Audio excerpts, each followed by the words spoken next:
من الشیطان الرجیم بسم اللہ الرحمن الرحیم۔ السلام علیکم 9th کلاس، کیسے ہیں سب بچے؟ اللہ تعالیٰ آپ کو ہنستا مسکراتا رکھے، زندگی میں کامیاب و کامران کرے۔ جی بچوں، آج ہم اسلامت لازمی میں آج کا ہمارا ٹاپک ہے وصال نبی خاتم النبیین صلی اللہ علیہ وآلہ وسلم۔ آج ہم اس کی ریڈنگ کریں گے اور ساتھ میں شارٹ کوسچن بنائیں گے۔ سب سے پہلے ہم اس کے حاصلات تعلم پڑھ لیتے ہیں۔ وصال نبی صلی اللہ علیہ وآلہ وسلم کے واقعے کو جان سکیں گے۔ نبی کریم خاتم النبیین صلی اللہ علیہ وسلم کی آخری وصیتوں خصوصاً نماز، خواتین اور زیر دست افراد سے حسن سلوک سے آگاہ ہو سکیں گے۔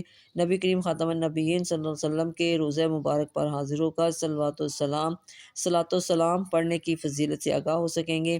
نبی کریم خاتم النبیین صلی اللہ علیہ وسلم کی آخری وصیتوں سے آگاہ ہو کر اپنی عملی زندگی میں ان پر عمل پیرا ہو سکیں گے۔ نبی کریم خاتم النبیین صلی اللہ علیہ وسلم کی محبت سے اپنے قلوب کو منور کر کے کثرت سے صلوات و سلام پڑھنے کی عادی بن سکیں گے۔ یہ تھے اس کے حاصلات تعلم۔ اب ہم سب کی ریڈنگ کرتے ہیں۔ سب سے پہلے جی سوال آپ کا جی، نبی کریم خاتم النبیین صلی اللہ علیہ وسلم کی طبیعت کب ناساز ہوئی؟ تو آنسر میں لکھیں گے نبی کریم خاتم النبیین صلی اللہ علیہ وسلم نے 10 ہجری کو فریضہ حج ادا فرمایا۔ ماہ سفر کی آخری ایام میں بقیع الغرقت سے واپسی پر آپ خاتم النبیین صلی اللہ علیہ وسلم کی طبیعت ناساز ہو گئی۔ جی یہاں پہ سوالہ بنائیں گے، نبی کریم خاتم النبیین صلی اللہ علیہ وسلم عائشہ صدیقہ رضی اللہ تعالیٰ عنہ کے گھر کب منتقل ہو گئے؟ آنسر میں کہیں گے نبی کریم خاتم النبیین صلی اللہ علیہ وسلم بیماری کے ایام میں ازواج مطہرات رضی اللہ تعالیٰ عنہن کے گھروں میں آتے جاتے رہے۔ سیدہ میمونہ رضی اللہ تعالیٰ عنہ کے گھر آپ خاتم النبیین صلی اللہ علیہ وسلم کی تکلیف بہت بڑھ گئی۔ آپ خاتم النبیین صلی اللہ علیہ وسلم ازواج مطہرات رضی اللہ تعالیٰ عنہ کی اجازت سے عائشہ صدیقہ رضی اللہ تعالیٰ عنہ کے گھر مستقل طور پر منتقل ہو گئے۔ یہاں میں سوال بنائیں گے جی، نبی کریم خاتم النبیین صلی اللہ علیہ وسلم نے اپنی وفات سے کتنے دن قبل مغرب کی نماز پڑھائی؟ تو آنسر میں لکھیں گے نبی کریم خاتم النبیین صلی اللہ علیہ وآلہ وسلم نے وصال سے 4 دن قبل مغرب کی نماز پڑھائی۔ آگیا جی، وفات سے قبل کس نے نبی کریم خاتم النبیین صلی اللہ علیہ وسلم کے حکم سے امامت کے فرائض ادا کیے؟ تو آنسر میں لکھیں گے جی، عشاء کے وقت مرض شدت اختیار کر گیا تو آپ خاتم النبیین صلی اللہ علیہ وسلم نماز کی امامت کے لیے مسجد تشریف نہ لا سکے۔ نبی کریم خاتم النبیین صلی اللہ علیہ وسلم نے حضرت ابوبکر صدیق رضی اللہ تعالیٰ عنہ کو نماز پڑھانے کا حکم دیا، چنانچہ حضرت ابوبکر صدیق رضی اللہ تعالیٰ عنہ نے امامت کے فرائض ادا کیے۔ یہاں تک آ گیا جی۔ یہاں پہ جی، وصال سے قبل صحابہ کرام کو نبی پاک صلی اللہ علیہ وسلم نے کون سی نصیحتیں فرمائیں؟ تو یہاں سے لکھیں گے آپ خاتم النبیین صلی اللہ علیہ وسلم عباس رضی اللہ تعالیٰ عنہ، حضرت علی رضی اللہ تعالیٰ عنہ کا سہارا لیے ہوئے تھے۔ آپ خاتم النبیین صلی اللہ علیہ وسلم نے نماز پڑھائی اور نماز کے بعد صحابہ کرام رضی اللہ عنہ کو کچھ نصیحتیں فرمائیں۔ کون سی تھی جی؟ وصال سے 1 دن قبل آپ خاتم النبیین صلی اللہ علیہ وسلم نے تمام غلام آزاد فرما دیے۔ آپ خاتم النبیین صلی اللہ علیہ وسلم کے پاس چند دینار تھے، وہ بھی صدقہ فرما دیا۔ اب یہاں پہ جی، اپنی وفات سے قبل نبی پاک صلی اللہ علیہ وآلہ وسلم نے اپنے ورثے کے بارے میں کیا ارشاد فرمایا؟ تو یہاں پہ لکھیں گے جی، آپ خاتم النبیین صلی اللہ علیہ وسلم نے فرمایا میرا ورثہ دینار کی شکل میں تقسیم نہیں ہوگا، میں نے اپنی بیویوں کے خرچہ اور اپنے عاملوں کی اجرت کے بعد جو کچھ چھوڑا ہے وہ سب صدقہ ہے۔ جی آگے جی، نبی کریم خاتم النبیین صلی اللہ علیہ وسلم نے جنگی ساز و سامان وغیرہ مسلمانوں کو ہبہ فرما دیا۔ آپ خاتم النبیین صلی اللہ علیہ وسلم کے بعد خلفاء انہیں بطور تبرک استعمال کرتے رہے اور یہ چیزیں ایک سے دوسرے تک منتقل ہوتی گئیں۔ وصال کے دن صبح کی نماز کے وقت آپ خاتم النبیین صلی اللہ علیہ وسلم نے اچانک عائشہ صدیقہ رضی اللہ تعالیٰ عنہ کے حجرہ سے پردہ اٹھایا، صحابہ کرام رضی اللہ تعالیٰ عنہ کو نماز پڑھتے دیکھا تو خوش ہو کر مسکرائے۔ حضرت ابوبکر صدیق رضی اللہ تعالیٰ عنہ امامت کروا رہے تھے، وہ آپ خاتم النبیین صلی اللہ علیہ وسلم کو مصلی پر جگہ دینے کے لیے دوران نماز ہی پیچھے ہٹنے لگے تو آپ خاتم النبیین صلی اللہ علیہ وسلم نے دست مبارک سے ارشاد فرمایا کہ نماز جاری رکھو، پھر پردہ گرا دیا۔ یہاں پہ جی سوال بنے گا، حضرت فاطمہ الزہرا رضی اللہ تعالیٰ عنہ کے کان میں نبی پاک صلی اللہ علیہ وسلم نے کیا فرمایا کہ وہ پہلے رونے لگی پھر بعد میں وہ مسکرانے لگی؟ تو یہاں پہ آنسر لکھیں گے جی، فجر کی نماز کے بعد اپنے لخت جگر حضرت فاطمہ الزہرا رضی اللہ تعالیٰ عنہ فجر کی نماز کے بعد اپنے لخت جگر حضرت فاطمہ الزہرا رضی اللہ تعالیٰ عنہ کو بلوایا اور پھر کان میں 2 مرتبہ کچھ فرمایا۔ ایک دفعہ آپ تو آپ رونے لگیں اور دوسری دفعہ آپ مسکرانے لگیں۔ بعد میں آپ رضی اللہ تعالیٰ عنہ سے پوچھا گیا تو آپ رضی اللہ تعالیٰ نے فرمایا کہ آپ خاتم النبیین صلی اللہ علیہ وسلم نے پہلی مرتبہ فرمایا تھا کہ اس بیماری میں میرا وصال ہونے لگا ہے تو میں رونے لگی۔ پھر آپ خاتم النبیین صلی اللہ علیہ وسلم نے فرمایا مت روئیے، میرے اہل بیت میں تم ہی سب سے پہلے مجھے ملو گی۔ اس پر میں مسکرانے لگی۔ یہاں تک آ گیا۔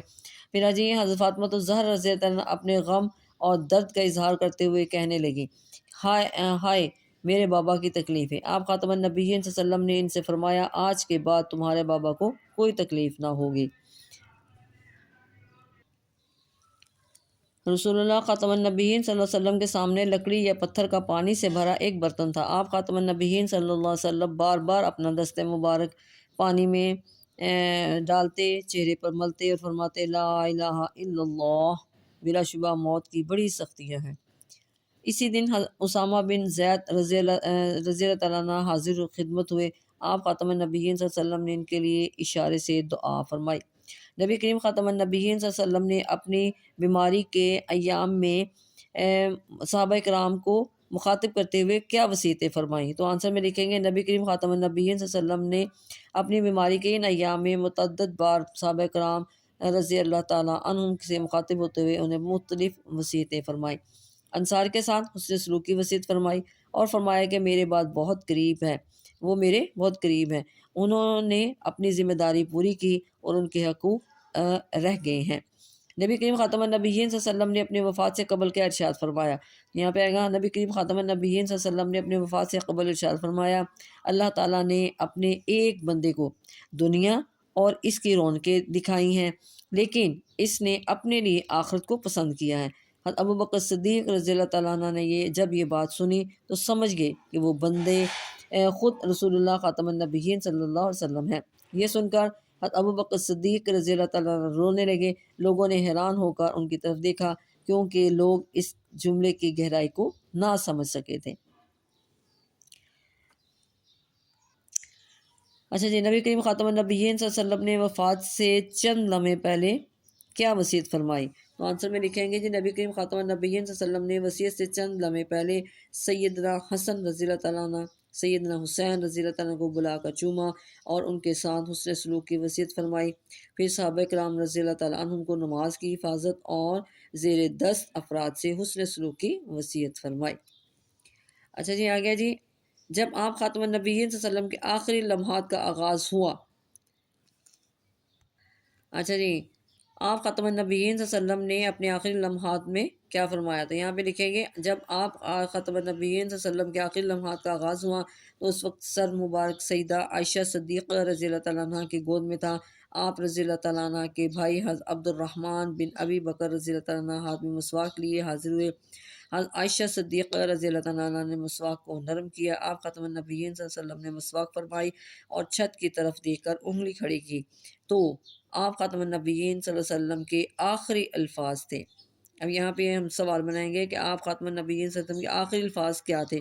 تو آنسر میں لکھیں گے آپ خاتم النبیین صلی اللہ علیہ وسلم کے آخری الفاظ تھے اللہم بالرفیق الاعلی، اے اللہ مجھے بلند و مرتبہ رفیق سے ملا دے۔ یہاں تک یہ الفاظ آپ خاتم النبیین صلی اللہ علیہ وسلم نے 3 مرتبہ دہرائے اور آپ خاتم النبیین صلی اللہ علیہ وسلم کا ہاتھ مبارک جھک گیا۔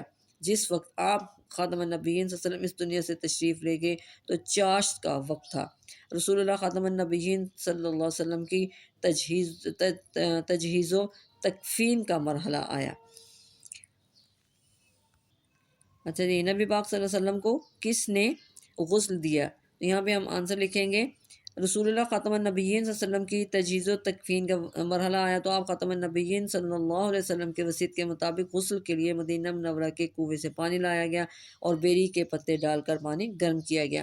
حضرت علی، حضرت عباس، حضرت فضل بن عباس اور حضرت قشم بن عباس، حضرت اسامہ بن زید اور آپ خاتم النبیین صلی اللہ علیہ وسلم کے غلام حضرت شقران رضی اللہ تعالیٰ عنہ نے آپ خاتم النبیین صلی اللہ علیہ وسلم کو غسل دیا۔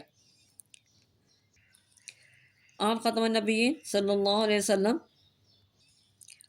کا جنازہ باقاعدہ جماعت کی شکل میں ادا نہیں کیا گیا، بلکہ لوگ گروہ در گروہ حاضر ہوتے رہے اور اللہ تعالیٰ کی حمد و ثنا اور نبی کریم خاتم النبیین صلی اللہ علیہ وسلم پر درود و سلام اور دعا کرتے رہے۔ جب اہل بیت اطہار اور صحابہ کرام رضی اللہ عنہ بارگاہ رسالت میں ہدیہ درود سلام پیش کر چکے، تو یہاں پہ ہم سوال بنائیں گے کہ حضور نبی پاک صلی اللہ علیہ وسلم کی قبر کس نے تیار کی؟ تو یہاں پہ آئے گا حضرت ابو طلحہ رضی اللہ تعالیٰ نے لحد والی بغلی قبر تیار کی۔ لحد میں اتارنے کا شرف کس کو حاصل ہوا؟ تو یہاں پہ آئے گا لحد میں اتارنے کا شرف حضرت علی، حضرت عباس، حضرت قشم بن عباس، حضرت فضل بن عباس کو حاصل رضی اللہ تعالیٰ عنہ کو حاصل ہوا۔ تدوین کے بعد حضرت بلال رضی اللہ عنہ نبی کریم خاتم النبیین صلی اللہ علیہ وسلم کی قبر مبارک پر سرہانے کی طرف سے پانی چھڑکا۔ حضرت عائشہ رضی اللہ تعالیٰ عنہ کے حجرے کو آپ خاتم النبیین صلی اللہ علیہ وسلم کا مدفن بننے کا شرف حاصل ہوا۔ دنیا بھر سے حج اور عمرہ کی غرض سے آنے والے حجاج اکرام روضہ رسول خاتم النبیین صلی اللہ علیہ وسلم پر حاضری دے کر درود السلام کا نذرانہ پیش کرتے ہیں۔ اب یہاں پہ سوال بنائیں گے، قبر انوار کی زیارت سے مستفیض ہو کر شفاعت کے حقدار ٹھہرتے ہیں، تو اس کے بارے میں نبی پاک صلی اللہ علیہ وسلم نے کیا ارشاد فرمایا؟ تو ارشاد یہاں پہ لکھیں گے، من زار قبری وجبت لہو شفاعتی، جس نے میری قبر کی زیارت کی اس پر میری شفاعت واجب ہوگی۔ نبی کریم خاتم النبیین صلی اللہ علیہ وسلم پر درود السلام کی فضیلت بیان کرتے ہوئے حدیث مبارکہ کا ترجمہ تحریر کریں۔ تو آنسر میں لکھیں گے جی، قیامت کے دن لوگوں میں سب سے زیادہ میرے قریب وہ لوگ ہوں گے جو مجھ پر کثرت سے درود شریف پڑھتے ہیں۔ اچھا جی، آگے جی، صحابہ کرام رضی اللہ تعالیٰ عنہ کے لیے رسول اکرم خاتم النبیین صلی اللہ علیہ وسلم کی مدینہ منورہ آمد سے زیادہ خوشگوار دن کوئی نہ تھا، اور ان کے لیے رسول اللہ خاتم النبیین صلی اللہ علیہ وسلم کی رحلت سے زیادہ تکلیف دہ خبر کوئی نہ تھی۔ وصال نبی خاتم النبیین صلی اللہ علیہ وسلم سے حضرت جبرائیل علیہ السلام کے وحی لانے کا سلسلہ ہمیشہ کے لیے منقطع ہو گیا۔